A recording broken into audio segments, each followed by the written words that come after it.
네, 교회 소식은 주보를 참고해 주시고요. 오늘은 특별히 성령 강림 주일입니다. 하나님이 찾으시는 예배자, 하나님을 만나는 예배자, 그 주인공이 저와 여러분 되기를 축복합니다.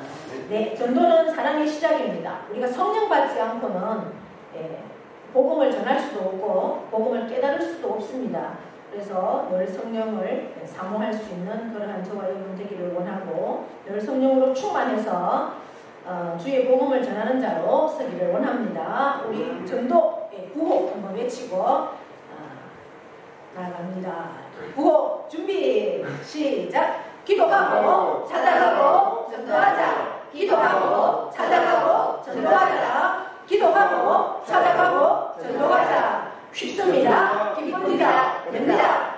쉽습니다. 기쁩니다. 됩니다. 쉽습니다. 기쁩니다. 됩니다. 아멘.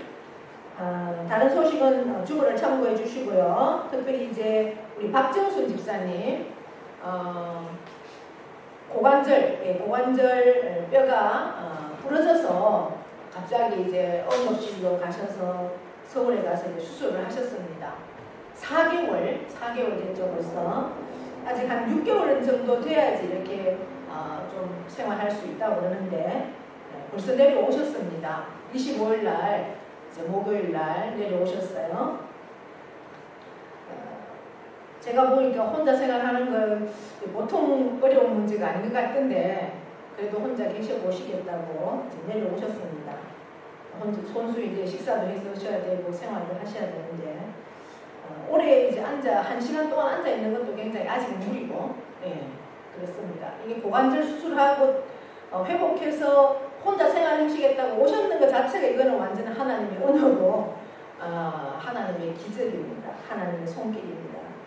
여러분들이 계속해서 온전한 회복을 누릴 수 있도록 그래서 생활하시는데 불편함이 없이 할 수 있도록 계속해서 기도해 주시고 제가 목요일날 저녁에 가보니까 동네 분들이 몇 분 와 계시더라고요. 이제 퇴원하셔서 오셨다고. 여러분들 이제 소식을 모르셨을 분도 계시고 하실 텐데 시간 내셔서 한번 찾아가셔서 또 손잡고 기도도 해주시고 그렇게 응원해 주시고 하시면 좋겠습니다. 네. 오늘도 이제 비가 오고 이래서 아직 걷는 것도 굉장히 무리더라고요. 지팡이도 안에서도 짚어야 되고. 그래서 제가 오늘은 집에서 아침에 갔다 왔는데 집에서 기도하고 일단 계시라고 했습니다. 그래서 교회 나와서 예배할 수 있는 시간이 속히 이루어질 수 있도록 이렇게 계속 기도해 주시면 고맙겠습니다. 성경 말씀은 룻기서 4장 13절부터 22절입니다. 구약성경 407면입니다. 13절부터 22절까지 교독하겠습니다. 이에 보아스가 룻을 맞이하여 아내로 삼고 그에게서 갔더니 여호와께서 그에게 임신하게 하심으로 그가 아들을 낳은지라. 여인들이 나오미에게 이르되 찬송할지로다 여호와께서 오늘 내게 기업물을 자가 없지 않게 하셨도다. 이 아이의 이름이 이스라엘 중에 유명하게 되기를 원하노라. 이는 내 생명의 회복자이며 내 노년의 동양자라. 곧 너를 사랑하며 7 아들보다 귀한 내 며느리가 낳은 자로다 하니라. 나오미가 아기를 받아 품에 업고 그의 양육자가 되니 그의 이웃 여인들이 그에게 이름을 지어주되 나오미에게 아들이 태어났다 하여 그의 이름을 오벳이라 하였는데 그는 다윗의 아버지인 이새의 아버지였더라. 베레스의 계보는 이러하니라. 베레스는 헤스론을 낳고 헤스론은 람을 낳고 람은 암미나답을 낳았고 암미나답은 나손을 낳았고 나손은 살몬을 낳았고 살몬은 보아스를 낳았고 보아스는 오벳을 낳았고 오벳은 이새를 낳고 이새는 다윗을 낳았더라. 아멘. 명령 선포하겠습니다. 시작. 이스라엘 되어라 하늘로 되라 하나님 보시기에 좋아하더라. 잘 됩니다. 더 잘 됩니다. 할수록 더 잘 됩니다. 감사합니다. 더 감사합니다. 감사하면 기적이 일어납니다. 아멘. 네. 옆에 분과 인사합니다. 오늘도 우리는 이겼습니다. 할렐루야. 네. 오늘도 예배 자리에 우리가 계속해서 룻기를 보고 있습니다. 룻기는 어두운 시대 정말 하나님을 왕으로 하나님의 택한 백성임에도 불구하고 하나님을 저버리고 내 생각대로 살던 정말 어둡고 암울하고 절망적인 그러한 시대 상황 속에서 이 룻이라는 이 한 여인을 통해서 하나님께서 어떻게 한 개인과 가정과 또한 그 민족을 회복시켜 가시는가에 대해서 보여주는 말씀이 룻기서입니다. 그래서 이 사사 어두운 절망의 시대를 거쳐서 지나서 회복해서 사무엘 상하 그 다윗 왕의 세계로 이끌어가는 그러한 말씀이 룻기서가 되겠습니다. 룻기는 4장으로 되어 있습니다. 1장에서는 보면 어떠한 말씀이 주제가 되어 있느냐, 그야말로 절망이죠. 먹고 살 게 없는. 그래서 정말 아브라함에게 하나님이 너의 본토 친척 아비 집을 떠나서 내가 지시할 곳으로 가라. 그 하나님이 명령하셨던 그 명령 앞에 아브라함은 순종했지만 이 사람들은 내 생각대로 하나님의 뜻과는 아무 상관없이 더 잘 먹고 더 잘 살기 위해서 내 고향을 버리고 하나님께서 함께 하지 말라고 했던 그 모압 땅, 그러니까 눈으로 봤을 때는 세상적으로 너무나 좋아 보였던 그 땅, 그곳에 가면 너무나 잘 살 수 있을 것 같은 그러한 땅으로 갔죠. 그러나 그곳에서 절망적인 그러한 모습을 우리가 보았습니다. 10년 안에 완전히 그 집에 대가 다 끊어졌잖아요. 아버지도 죽고 아들도 다 죽고. 그거 이상 뭔 절망이 있겠습니까? 이제는 아무것도 없습니다. 내 스스로는 아무것도 할 수 없다고 고백해야 되는 그러한 상황이 1장의 말씀입니다. 그런데 이제 2장에 와서는 하나님께서 한 사람을 만나게 하죠. 놀라운 인물이 등장을 합니다. 누굴까요? 보아스입니다. 보아스. 전혀 기대하지 않았던, 그죠? 그건 은혜죠. 그럼 바로 우리의 삶도 너무나 절망적일 수 있고 세상 속에서 어떻게 살아야 할지 막막한 그러한 상황 가운데 내가 예수님을 사랑해서 찾아간 것이 아니라 하나님께서 나를 사랑해서 나를 먼저 찾아와 주셔서 나를 하나님을 알게 하시고 예수 그리스도를 믿음으로 구원받게 하는 놀라운 은혜를 우리에게 허락하셨습니다. 바로 그 보아스가 예수님의 그러한 그림자요, 예표가 되는 거죠. 예수님이 우리에게 찾아와 주셔서 우리의 죄를 사하여 주신 놀라운 은혜. 이 룻기는 하나님의 은혜, 하나님의 사랑, 그리고 고엘, 두 가지가 주제다 그랬죠. 이제 3장에 와서는 그 보아스를 이제 붙잡아야 한다는 믿음을 우리에게 보여줍니다. 보아스는 정말 그 룻 그리고 나오미 가정에는 놀라운 은혜의 사람이죠. 그러한 인물이었습니다. 이제는 그 사람을 붙잡아야 합니다. 그것이 믿음이죠. 우리에게도 하나님이 우리를 먼저 찾아와 주시고 나를 사랑해 주셔서 예수님을 나의 구원 주님으로 믿었다면 이제는 그 예수님을 끝까지 붙잡는 믿음이 우리에게 있어야 한다는 거죠. 그것을 3장에서 보여주고 있습니다. 이제 보아스를 만났다면 우연히 그 밭에 갔지만 하나님의 일에는 우연이 없습니다. 하나님의 그곳에 가게 만들어준 필연적인 만남이죠. 보아스와 룻의 만남.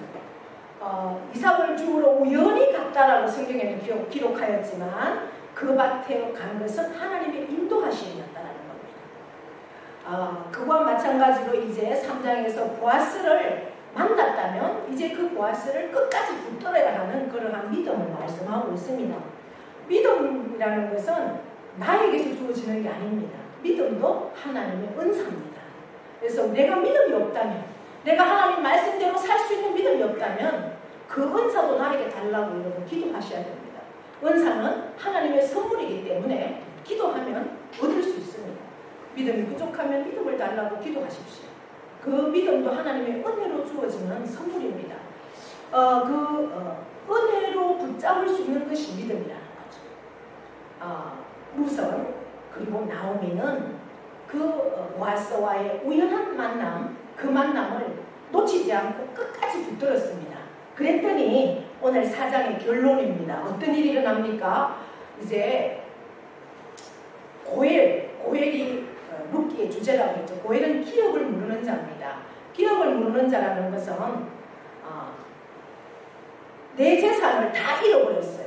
이 나오미의 가정에 있던 농토, 모든 재산을 다 잃어버리고 모압 땅으로 갔잖아요. 이제는 내 재산이 하나도 없어요. 내가 농사지을 땅이 전혀 없다고요.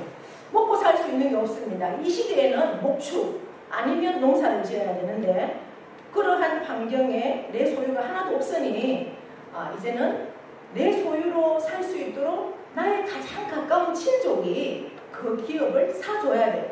그러니까 가장 가까운 친구는 하나님의 법입니다. 하나님께서 세우신 법이기 때문에 해도 되고 안 해도 되는 게 아니에요. 이제는 해야 됩니다. 누군가 가장 가까운 친족이 안 하면 그 다음 타자 이렇게 넘어가는 거예요. 이제 성문 앞에서 보아스가 많은 10명의 장로들, 증인들을 모아놓고 이제 이 가정의 기업 물을 그러한 시간이 왔다. 그래서 이 집의 재산도 되돌려줘야 되고, 그리고 이 집에 지금 대가 이어지고 있나요? 다 끊어졌잖아요. 아들이 다 죽었으니 이제 대도 누군가가 이어줘야 됩니다. 그것이 고엘이고 기업을 무르는 거예요. 먹고 살 수 있는 땅도 찾아줘야 되고 그 다음에 대도 이어줘야 돼요. 누군가가 필요한데 성문 앞에 있을 때 아무개가 지나가죠. 이곳에 여기에는 보니까 사람 이름은 나오지 않아요. 그 사람이 이 가정의 기업을 물을 첫 번째 타자입니다.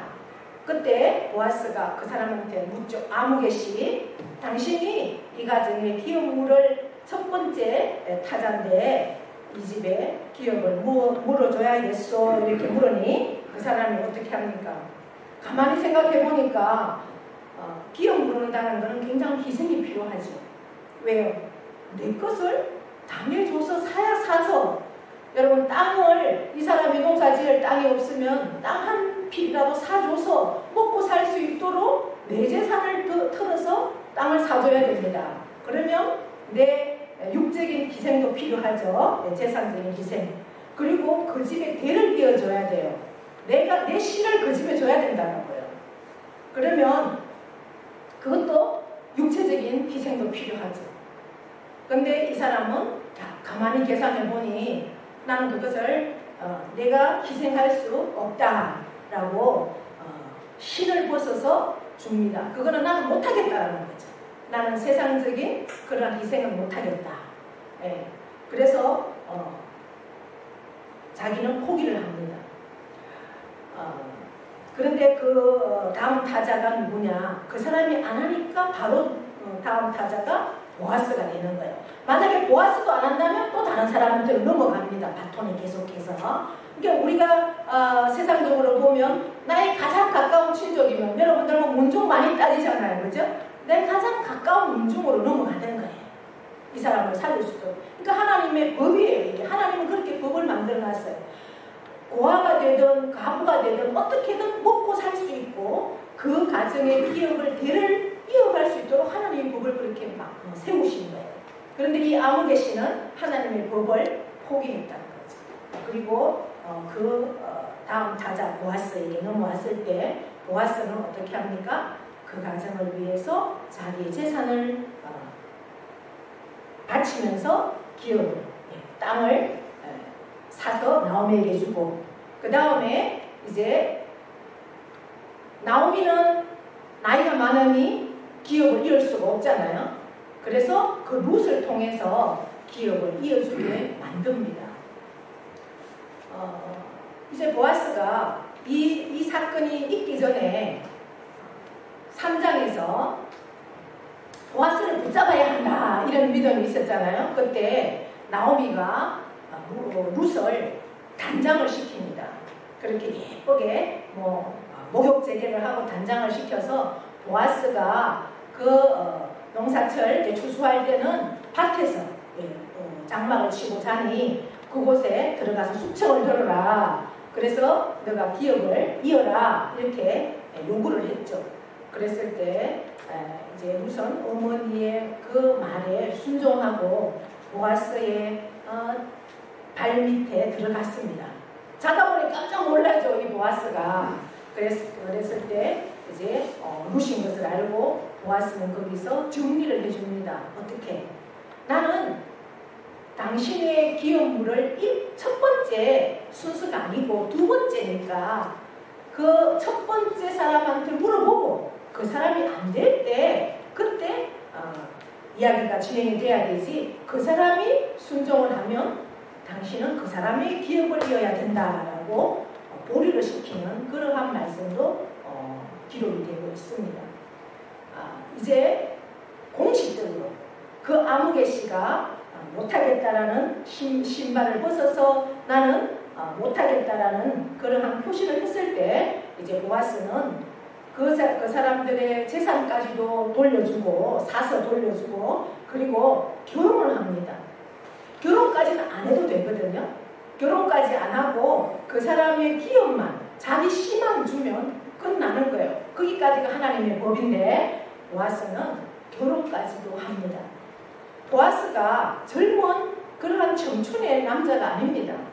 보아스는 이미 나이가 많지만 룻과 결혼하는 이것은 하나님의 법 안에서 순종하는 그러한 모습을 우리에게 보여주는 거죠. 우리가 이제 이 말씀을 보면서 우리는 예수님을 나의 주인으로 하나님을 나의 아버지라고 고백하면서도 우리는 나는 구원받았다. 나는 저 천국이 나의 처소가 예비된다. 이러한 믿음을 가지고 살면서도 내 것은 정말 손해보려고 하지 않아요. 내 것이라고 생각하는 것. 내 모든 것이 하나님의 것인데도 그것을 인정하지 않고 내 것이라고 생각하기 때문에 조금의 손해도 안 보고 내 계산대로 내 방법대로 믿음 생활을 하고 있는 우리의 모습을 아무개 씨와 똑같은 상황으로 우리가 볼 수가 있다는 거죠. 그 모든 것이 하나님 것인데 하나님의 법인데도 불구하고 이 아무개 씨는 내 생각, 내 판단으로 모든 것을 결정하는 것을 말씀을 통해서 보게 됩니다. 이 말씀을 통해서 우리의 모습도 이 아무개 씨와 똑같은 그러한 모습이 아닌가. 말씀 앞에 우리가 서서 정말 그렇게 하나님은 하나님의 법 앞에 온전히 선 사람의 모습은 어떻게 세워져 가는가 한번 우리가 보고 그 말씀 앞에 결단하고 그 말씀대로 설 수 있는 그러한 저와 여러분 되기를 축복합니다. 네, 이제 이 하나님은 하나님께서 택하신 그 하나님의 자녀들을 통해서 어떻게 이제 상황들을 회복시켜 나가는가 한번 살펴보겠습니다. 그 아무개 씨는 포기했습니다. 이제 보아스는 자기 차례가 왔을 때 모든 것을 다 수용을 하고 자기를 희생해서 이 사람들을 드립니다. 오늘 우리가 13절에 어떻게 기록하고 있습니까? 이에 이제 이 결혼 주례사가 우리 지난주에 들었잖아요. 그죠? 네, 결혼 주례사는 다 들었습니다. 거기에서 라헬과 레아와 같이 12지파와 같은 축복 그리고 다말이 유다에게 낳아준 베레스의 집과 같은 그러한 복을 얻기를 원한다. 이런 주례사를 우리가 봤죠. 그리고 이제 오늘 13절에 보면 그 결혼을 하고 나서 보아스가 룻을 맞이하여 아내로 삼았습니다. 그리고 그에게 들어갔더니 동침을 했다는 거죠. 여호와께서 그에게 룻에게 임신하게 하심으로 그가 아들을 낳았습니다. 근데 그 아들을 낳았을 때 그 아들은 누구의 아들이 될까요? 나오미의 아들이 됩니다. 기업을 물러야 되기 때문에 룻의 아들이 아니에요. 이제 나오미 아들입니다. 그래서 여인들이, 동네 여인들이 14절에 나오미에게 이르되 찬송할지로다. 여호와께서 오늘 내게 기업 물을 자가 없게 하지 아니하였도다. 기업을 물으게 했다 이 말이죠. 배를 비워줬다 이 말입니다. 이 아이의 이름이 이스라엘 중에 유명하게 되기를 원하노라. 할렐루야. 그러니까 이 사사시대, 전 이룻기를 보면서 정말 암울하고 아무런 희망이 없는 이 어두운 시대에도 굉장히 축복하는 말이 많이 나오더라고요. 나오미가 이제 나는 고향 땅에 돌아가야 되겠다. 너희들은 너희 부모에게 가서 새 삶을 살아라. 이렇게 자기 며느리 둘에게 돌아가라고 했죠. 그러면서 그때 여호와께서 너희들을 선대해서 앞으로 지금은 너희가 이렇게 삶이 정말 과부가 되고 청산 과부가 되었지만 이제 앞으로는 너가 정말 하나님의 축복을 받는 삶이 되기를 원한다. 이러면서 선대하는 축복을 하고 있어요. 나오미가. 그리고 나오미가 돌아왔죠. 고향에 돌아왔을 때 동네 여인들이 이 나오미를 또 축복합니다. 그리고 이 룻도 어머니를 축복해요. 내 상황은 너무나 축복할 상황이 아니에요. 예, 이 현실을 보면 정말 하나님을 원망해도 부족함이 없는 그러한 상황인데도 이 상황을 뛰어넘어서 축복하는 그러한 모습들이 룻기에는 굉장히 많이 나옵니다. 오늘 여기 14절에도 보면 여인들이, 동네 사람들이 나오미를 이렇게 축복하는 거예요. 찬송할지로다. 이 아이를 이스라엘 중에 유명하게 되기를 원한다. 이 아이를 그렇게 축복합니다. 그러면서 15절에 이는 내 생명의 회복자다. 내 노년의 복남자다. 너를 사랑하며 7 아들보다 귀한 내 며느리가 낳은 자로다. 이렇게 축복을 하고 있습니다. 그러면서 나오미가 이제 아기를 받아서 품에 안고 그 아이의 이름을 무엇이라고 짓습니까? 17절에 오벳이라고 짓습니다. 오벳은 뜻이 종이라는 뜻입니다. 섬긴다 이런 뜻이에요. 그 아이를, 그렇게 귀한 아이를 낳았는데 이름을 왜 하필이면 종이라고 지을까? 왜 섬긴다라고 지을까? 이 오벳에는 바로 예수님의 그림자가 숨어 있다는 거죠. 예수님도 전적으로 우리를 섬기기 위해서 하나님의 종으로 이 땅에 오셨습니다. 죄도 없으신 분이 재판을 받고 매를 맞고 그 다음에 가시관을 쓰고 그죠? 돌로 맞고 얼마나 저주도 받고 막 침도 뱉고 그리고 가장 흉악한 죄를 지은 그러한 사람들이 죽는 사형틀, 십자가는 사형틀입니다. 그 사형틀에 매달려서 피 한 방울 남기지 아니고 왜 그렇게 죽으셔야 했습니까? 철저하게 하나님께서 우리를 구원하게 하기 위해서 하나님께서 희생 제물로 우리에게 주신 그분이 바로 예수님입니다. 이 오벳도 그러한 모습으로 아마 종이다 이렇게 지은 것 같아요. 이 오벳이라 하였는데 오벳은 누구입니까? 다윗의 아버지인 이새의 아버지였더라 이렇게 기록을 하고 있습니다. 그러면서 이제 18절부터는 족보가 나옵니다. 계보는 족보입니다. 베레스의 계보는 이러하다 했어요. 베레스는 누구예요? 우리가 지난주에 베레스는 유다와 다말의 얘기를 제가 드렸죠. 유다와 다말, 유다는 시아버지예요. 시아버지와 며느리 사이에서 난 아들이 베레스입니다. 우리의 어떤 그 상식으로 생각하면 이거 있을 수도 없는 일이죠. 그러나 이스라엘에는 기업을 이어가는 것, 대를 이어가는 것을 굉장히 중요하고 하나님의 법으로 이거는 인정되는 거기 때문에 이 다말은 다말이 결혼했던 남편이 죽고 그 다음 시동생이 대를 이어줘야 되는데 시동생도 하나님께서 시동생도 제 마음대로 그렇게 하지 않으니 하나님이 목숨을 거둬갔죠. 그리고 셋째 아들도 주지 않으니 이제 다말은 변장을 해서 시아버지의 씨라도 받아서 기업을 이어갔던, 어떻게 보면 하나님 법 앞에 굉장히 믿음으로 섰던 여인이 나만입니다.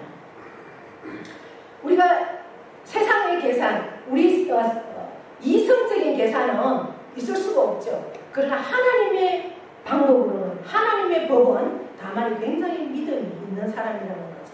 그렇게 얻은 사람이 베레스입니다.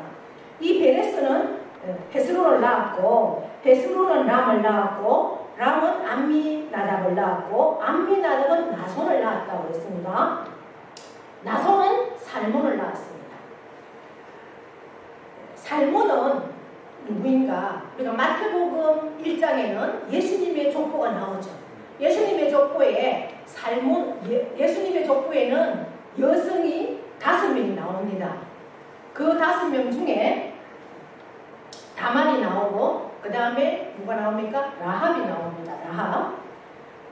바로 이 살몬은 라합의 남편입니다. 여러분, 라합은 누군지 압니까? 아시죠? 라합은 이스라엘 백성들이 요단강을 건너서 가나안에 들어갈 때 첫 번째 성이 여리고였습니다. 그 여리고에 들어가기 전에 여리고 땅이 어떻게 되어 있는지 정탐을 하고 오라고 여호수아가 2사람을 정탐을 보냈습니다. 그때 이 라합이 정탐꾼을 숨겨줬어요. 정탐꾼이 이제 이스라엘 중에 정탐하러 우리 여리고성에 누가 왔다더라 이렇게 해서 막 잡으러 왔을 때 이 사람들이 라합은 그때 당시 기생이었습니다. 술도 팔고 몸도 파는 그러한 사람의 집이었으니까 아마 이 정탐꾼들이 쉽게 들어갈 수 있었던 것 같아요. 그런데 그때 라합은 이스라엘의 소식을 알고 있었어요. 아마 많은 사람들이 그 라합의 집에 들어와서 이야기하는 것들을 들었던 것 같아요. 이스라엘 민족이 애굽에서 430년의 노예 생활하고 있었다가 이제 홍해를 건너고 시리산을 거쳐서 모압 땅을 거쳐서 에돔을 거쳐서 이렇게 막 모압 땅에서는 또 정복을 해서 그 땅을 차지했다더라. 여리고를 요단강을 홍수 때에 넘치는 요단강을 건넜다더라. 이런 얘기들을 다 들었던 거예요. 그래서 이 라합은 저 이스라엘 백성들이 믿는 하나님은 살아계신 하나님이구나. 그 하나님은 나도 믿으면 좋겠다. 이런 믿음을 가지고 있었던 것 같아요. 그래서 그 정탐꾼들을 숨겨주고 막 정탐꾼들을 찾으러 막 오잖아요. 그랬을 때 여기 분명히 왔었는데 내가 저리 가는 걸 봤다. 이제 거짓말을 했어요. 숨겨주고. 그랬을 때 이 정탐꾼들이 얘기를 했죠. 우리가 이 여리고성을 점령하면 당신이 붉은 끈을 성에 당신의 집 창문에 내리면 우리가 당신 집만은 살려주겠다. 당신 집 가정 식구들만. 이렇게 해서 구원받은 가정이 바로 살몬의 부인 라합의 가정이에요. 이 살몬은 아마 그때 우리가 추정하기에 그때 정탐꾼으로 갔던 사람 중에 하나가 아닐까 이렇게 추정을 해봅니다. 이렇게 살몬과 라합을 통해서 낳은 사람이 누구예요? 오늘 21절에 살몬은 누굴 낳았어요? 보아스를 낳았어요. 그러니까 살몬과 라합을 통해서 낳은 사람이 보아스입니다. 그 보아스는 룻과를 통해서 낳은 아들이 누구라고요? 오벳이에요. 네. 그 오벳은 이세를 낳았어요. 이세는 누굽니까? 다윗의 아버지잖아요. 그러니 이제 다윗을 통해서 그야말로 이스라엘에는 가장 하나님 마음이 합한 왕이 다윗입니다. 지금도 이스라엘에는요 다윗과 같은 그러한 메시아 왕을 기다리고 있다는 거예요. 그러니 보아스는 자기의 것을 재산을 드리고 자기의 몸을 드리면서 하나님의 법을 믿고 순종했더니 하나님의 놀라운 이러한 복을, 예수님의 계보를 이어가는 예수님의 조상이 되는 복을 얻었다는 사실입니다. 우리에게 얼마나 많은 도전을 주십니까? 우리가 교회 다니고 예수 믿으면 물론 우리에게 세상적으로 계산하면 손해일 것 같은 일들이 얼마나 많습니까? 그죠? 희생해야 되는 부분, 헌신해야 되는 부분, 우리가 또 하나님의 그 자녀로서 예수 믿지 않는 사람들에게 복음을 전해야 되고, 복음을 전하려고 하면 사랑을 실천해야 되고, 예수 믿는 사람이 사랑이 없으면 그게 전도가 되겠습니까? 전혀 그렇지 않죠. 그래서 화가 나야 될 부분도 참아야 돼요. 그래서 더 사랑해야 되고 더 기도해야 되고 그러한 일들이 얼마나 많습니까? 그러나 그것이 하나님의 뜻이고 하나님의 법이라면 우리가 충분히 순종하면서 헌신할 때 하나님께서는 반드시 기억하시고 하나님의 놀라운 은혜, 사랑, 그렇게 사도 바울에게도 끝까지 자기 생명을 드리면서 하나님 앞에 나아갔을 때 나는 그 생명의 면류관, 의의 면류관이 있음을 우리가 기대하고 나간다, 이런 고백을 우리가 기억하면서 그렇게 하나님의 법 안에, 말씀 안에 순종할 수 있는 저와 여러분 되기를 축복합니다. 지금 이 순간에도 우리는 건강 때문에 또 뭐 직장 때문에, 그죠? 또 자녀들, 뭐 사람과의 관계, 이러한 어려운 문제들이 우리 앞에 있습니다. 우리가 어떻게 살아가야겠습니까? 나보다 나를 더 사랑하셔서 찾아오신 주님, 그죠? 그 예수 그리스도만 우리가 바라보면서 나아갈 때 세상을 보면 우리가 희망이 없습니다. 세상은 절망이고 혼돈일지라도 새로운 그 은혜와 희망, 생명을 잉태하시는 예수님을 바라볼 때 예수 그리스도 안에서 반드시 새 생명, 새 희망이 있다는 사실을 기억하시고 우리가 믿음으로 하나님의 말씀 앞에 온전히 순종하고 설 수 있는, 그렇게 살아낼 수 있는 저와 여러분 다 될 수 있기를 축복합니다. 하나님 아버지 고맙고 감사합니다. 오늘도 우리를 말씀 앞에 서게 하시고 귀한 말씀의 자리에 앉게 하여 주셨습니다. 이 말씀을 우리의 마음으로 받습니다. 이 말씀 참으로 하나님의 말씀이기에 우리는 믿음으로 받게 하시고 그 말씀을 믿음으로 내 삶에서 온전히 살아낼 때 하나님께서 나를 통해서 어떻게 축복해 가실지를 경험하며 나의 자손만대의 복을 누릴 수 있는 우리 모두가 되어지도록 은혜 베풀어 주시옵소서. 이제는 우리 주 예수 그리스도의 은혜와 하나님 아버지의 크고도 영원하신 사랑하심과 성령님의 교통 위로하심의 역사가 아무것도 기대할 수 없는 그 루세 인생, 그 루세 인생에 와서는 자기의 재산을, 자기의 몸을 아낌없이 드리고 헌신함으로 회복시켜 주셨습니다. 나에게 하나님의 은혜를 알게 하시고 예수 그리스도의 사랑을 덧입혀 주셨사오니 이제는 나를 통해서 나의 가정이 회복되고 세상이 회복되는 그러한 놀라운 역사를 이끌어가는 우리가 되기를 원합니다. 우리의 심령 가운데 하나님의 말씀으로 충만하게 하시고 하나님의 그 말씀 앞에 온전히 결단하는 삶으로 살아가기를 작정하는 사랑하는 모든 심령과 그 가정과 자녀와 일터와 농토 위에 영원토록 함께 하시기를 간절히 축원하옵나이다. 아멘.